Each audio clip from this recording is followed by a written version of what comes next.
Hello friends, कैसे हैं आप। मेरे चैनल में आपका स्वागत है। हमेशा की तरह यूज़फुल टिप्स के साथ आज की वीडियो शुरू करते हैं। चलिए फ्रेंड, मेरी पहली टिप होने वाली है इस तरीके के मसालों को लेके। दोस्तों, आपने देखा है कि मॉइस्चर के चक्कर में हमारे मसालों में इस तरीके से गांठें पड़ जाती हैं। अब आप देख ही रहे हैं कि मेरा अमचूर पाउडर है, इसके अंदर किस तरीके से गांठें पड़ चुकी है। तो अगर आपके भी मसालों में इस तरीके से गांठें पड़ जाएं, आपने क्या करना है, आपने लेना है थोड़ा सा नमक। और नमक लेने के बाद आपने अपने सारे मसालों के बीच में इस तरीके से नमक को डाल देना है। नमक डालने से क्या होगा, नमक जो है इसके अंदर का मॉइस्चर सारा एब्जॉर्ब कर लेगा, जिससे कि आपके मसाले में इस तरीके से गांठें नहीं पड़ेंगी और आपका मसाला भी खराब नहीं होगा। चलिए फ्रेंड, बढ़ते हैं अगली टिप की तरफ। मेरी अगली टिप होने वाली है तवे को लेके। जब भी हम दोस्तों खाना बना लेते हैं तो हम क्या करते हैं, तवे को बर्तन के साथ ही साफ करके रख देते हैं।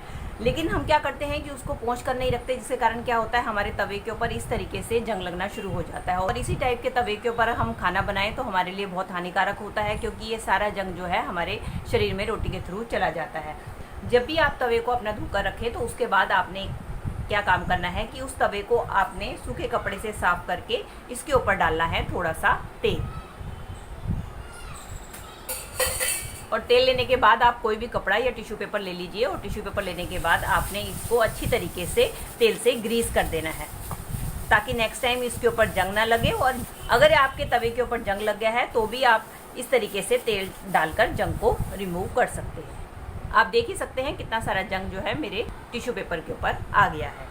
और दूसरी टिप ये है कि जब भी आप इसको रखें तो आप इसको खुला बिल्कुल भी ना रखें, क्योंकि खुला रखने से क्या होता है कि इंसेक्ट्स जो होते हैं रात के टाइम में हमारे किचन में फैल जाते हैं, जो कि हमारे बर्तनों को इन्फेक्टेड कर देते हैं। तो आपने जब भी इसको रखना है तो उसके लिए लेना है आपने एक पॉलीथीन, और पॉलीथीन लेने के बाद इस तरीके से पॉलीथीन डालकर आपने इस तरीके से आप पॉलीथीन में डालकर अपने तवे को रखेंगे तो आपका तवा एकदम सुरक्षित रहेगा। इसके ऊपर कोई भी इंसेक्ट चढ़कर इसको इन्फेक्टेड नहीं करेंगे। चलिए फ्रेंड, बढ़ते हैं अगली टिप की तरफ। दोस्तों, हमारे घर में कुछ ऐसे कंटेनर्स होते हैं जो कि एयर टाइट नहीं होते हैं।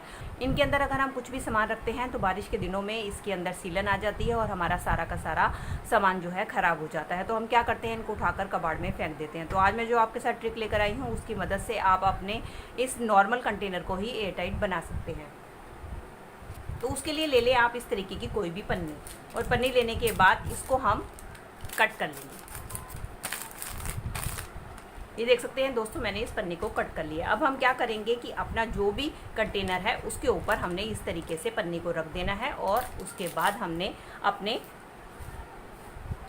कंटेनर के ढक्कन को बंद कर देना है। आप चाहे तो ये जो एक्स्ट्रा वाला है इसको भी आप सीजर की मदद से कट कर सकती हैं। इस तरीके से जब आप अपने कंटेनर को यूज़ करेंगी तो आपका कंटेनर एकदम एयर टाइट हो जाएगा और इसके अंदर रखा हुआ सामान कोई भी ख़राब नहीं होगा। चलिए फ्रेंड, बढ़ते हैं अगली टिप की तरफ। मेरी अगली टिप होने वाली है स्टेपलर को लेके। दोस्तों, किसी भी चीज़ को स्टेपल करने के लिए हम अक्सर स्टेपलर का इस्तेमाल करते हैं, लेकिन कई बार क्या होता है, गलती से हमारी स्टेपलर पिन जो है कहीं पर गलत लग जाती है। जब हमें इसे निकालना होता है तो काफ़ी दिक्कत आती है। इसको अगर हम हाथ से निकालते हैं तो हमारे हाथ में भी चुभने का डर रहता है, और अगर हम इसको हाथ से निकालते हैं तो हमारे हाथ में चुभने का भी डर रहता है। लेकिन कुछ लोगों को ये बिल्कुल नहीं पता होता है कि स्टेपलर के पीछे हमेशा एक इस तरीके से नुकीला पॉइंट बना होता है। ये पॉइंट बना होता है हमारा स्टेपलर की पिन को निकालने के लिए। ये देखिए, इसकी मदद से आप बहुत ही आसानी से जो गलत लगी हुई स्टेपलर की पिन को निकाल पाते हैं। ये देख सकते हैं, इससे हमारी स्टेपलर की पिन बहुत ही आसानी से निकल कर बाहर आ जाती है। तो इस तरीके से जब भी आपके किसी भी पेपर के ऊपर गलत स्टेपलर पिन लग जाए तो उसको निकालने के लिए आप स्टेपलर का ही इस्तेमाल करें, ना कि हाथों का। दोस्तों, इस तरीके से कई बार हमारे स्विच बोर्ड के ऊपर गंदे चिपचिपे दाग लग जाते हैं, जिसको साफ़ करना बहुत डिफिकल्ट होता है। तो इसको साफ़ करने का बहुत ही आसान तरीका बताने वाली हूँ।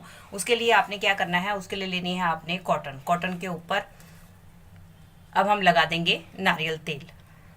अब इसकी मदद से जब आप अपने स्विच बोर्ड को साफ़ करेंगे तो आपके स्विच बोर्ड बिना किसी मेहनत के बहुत ही आसानी से साफ़ हो जाएंगे। इसके अंदर जितने भी चिपचिपे आपके दाग लगे हैं वो सारे के सारे क्लीन हो जाएंगे।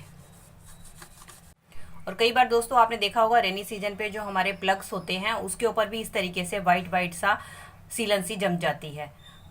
तो अगर आप इस तरीके से नारियल तेल के साथ इसको भी क्लीन करेंगे, आपके ये जो प्लग हैं ये भी साफ हो जाएंगे, और इसके ऊपर ये जो सीलन है ये आगे से लगेगी नहीं। और साथ ही साथ आप जब नारियल के तेल से इसकी क्लीनिंग करेंगे तो इसके ऊपर एक कोटिंग बन जाएगी। नेक्स्ट टाइम जो भी है इसके ऊपर दाग धब्बे नहीं पड़ेंगे, और अगर पड़ेंगे तो बहुत ही आसानी से ये क्लीन भी हो जाएंगे। और कई बार दोस्तों क्या होता है कि हम अक्सर जो है स्विच बोर्ड का जो ये प्लग है इसको हमेशा ऑन करके ही छोड़ देते हैं, जिसके कारण हमारी जो है बिजली धीरे धीरे कंज्यूम होती रहती है और हमें पता नहीं चलता। तो इसलिए आप जब भी कोई भी अपना काम कर ले तो उसके बाद इसके स्विच को आपने हमेशा बंद करके इस तरीके से रखना है। चलिए अब देख लेते हैं इस तरीके की छन्नी अगर आपकी खराब हो गई है तो इसको आप कैसे इस्तेमाल कर सकते हैं। तो इसके लिए आप क्या करें कि इसका ये जो पार्ट है इसको हम निकाल लेंगे। ये देखिए इस पार्ट को मैंने अलग कर लिया है। अब हमारे पास इसका ये स्टैंड और ये छलनी आ चुकी है। इस छलनी को भी हम फेंकेंगे, इसको भी आप कई तरीके से यूज कर सकते हैं। जो आपका ये खुला हुआ पार्ट है आप इसको किसी नाइफ की मदद से इस तरीके से इकट्ठा कर लें। ये देख सकते हैं इसको मैंने थोड़ा सा इकट्ठा कर लिया है। अब आप इसका इस्तेमाल कैसे कर सकते हैं, तो इसको लगा दीजिए अपनी आप सिंक की जाली में। ऐसा करने से क्या होगा, जो भी आप सब्जी वगैरह वॉश करती हैं या उसके जो पत्ते वगैरह है या आपकी कोई जूठन वगैरह है वो सब की सब इसके ऊपर इकट्ठी हो जाएगी और इसके बाद आप इसको उठाकर डस्टबिन में आसानी से फेंक सकते हैं। ये एज ए आपका सिंक के स्टेनर का काम करेगी। तो दोस्तों इस स्टैंड का इस्तेमाल आप अपने किचन में भी कई तरीके से कर सकते हैं। इसके लिए मैंने ले ली है इस तरीके के एस हुक। अब हम क्या करेंगे, इन हुक को हम इस स्टैंड के अंदर इनके अंदर डालकर अच्छी तरीके से टाइट कर लेंगे। आप जितने हुक इनके अंदर हैंग करना चाहते हैं उतने आप हुक इसके अंदर हैंग कर सकते हैं।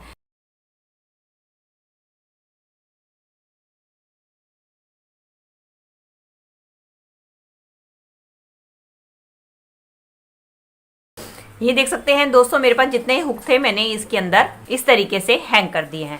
अब इसका इस्तेमाल हम अपने किचन में कैसे करेंगे, चलिए मैं आपको दिखाती हूँ। कि इसको मैंने अपने किचन में इस तरीके से हैंग कर दिया है। इसके ऊपर वाले पोर्शन में मैंने गिलास रख दिए हैं और गिलास के अंदर मैंने स्पून्स वगैरह रख दिए हैं और नीचे वाले पोर्शन में मैंने अपनी जितनी भी कटलरी है उसको रख दिया है। इस तरीके से आप इस स्टैंड का मल्टीपर्पज तरीके से यूज कर सकते हैं। तो दोस्तों ये थी मेरी आज की वीडियो। आई होप आपके लिए यूजफुल रही होगी। अगर इनमें से कोई भी टिप आपको हेल्पफुल लगी है तो दोस्तों इसको लाइक कीजिएगा और ज़्यादा से ज़्यादा अपने फैमिली और मेंबर्स में शेयर कीजिएगा। और आप मेरे से जुड़े रहना चाहते हैं और इसी तरीके की यूजफुल वीडियोस और भी देखना चाहते हैं तो बेल आइकन के साथ मेरे चैनल को भी सब्सक्राइब कर दीजिएगा। चलिए दोस्तों मिलती हूँ नेक्स्ट वीडियो में, तब तक के लिए bye bye. Thanks for watching.